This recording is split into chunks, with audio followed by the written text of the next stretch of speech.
গোলকধামে কিংবা মর্তধামে একটি বিষয় কিন্তু একেবারে সমান।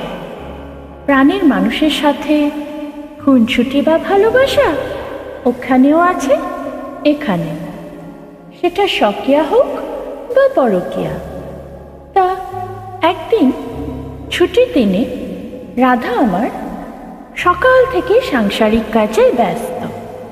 স্বাভাবিকভাবে সে অনেক বেশি ক্লান্ত। এমন সময় কৃষ্ণ গেলেন তাকে মিষ্টি কোলাহলে বাঁধতে। গিয়ে তিনি কি বলছেন রাধাকে? কৃষ্ণ বলে, আমার রাধা বদন তুলে যাও। আর রাধা বলে, কেন মিছে আমার জ্বালাও?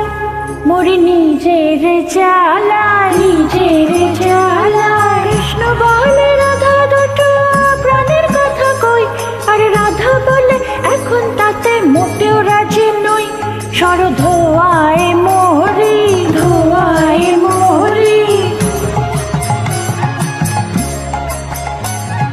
কৃষ্ণ বলে, সবাই বলে আমার মোহন বেনু। আর রাধা বলে, ওহ শুনে আমি মরে গেনু। আমার ধরো ধরো, ধরো ধরো। কৃষ্ণ বলে, বেটা ধরা বলে আমার সবে।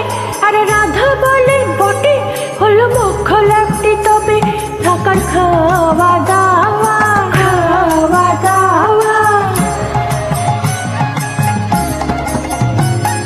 কৃষ্ণ বলে, আমার রূপে ত্রিভুবনটি আলো। আর রাধা বলে, তবু যদি না হতে মিশে কালো। রূপ তো ছাপিয়ে পড়ে, ছাপিয়ে পড়ে।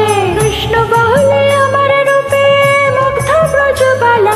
আর রাধা বলে, ঘুম হচ্ছে না, এ তো ভারী জ্বালা। তাতে আমারই কি, আমারই কি।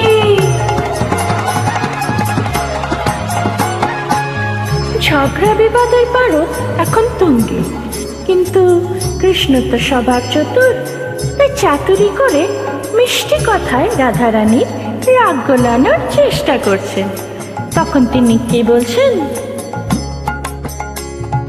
কৃষ্ণ বলে, রাধা তোমার কি বা চারু কেশ। আর রাধা বলে, কৃষ্ণ তোমার পছন্দটা বেশ।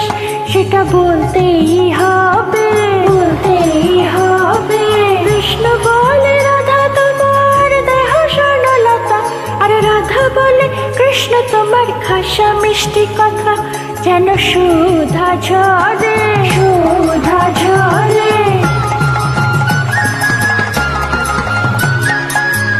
ঝগড়া কোলাহল বোধ হয় এবার আস্তে আস্তে মিলনের দিকে যাচ্ছে। কি বলছেন কৃষ্ণ? কৃষ্ণ বলে, এমন বর্ণ দেখিনি তো কবু।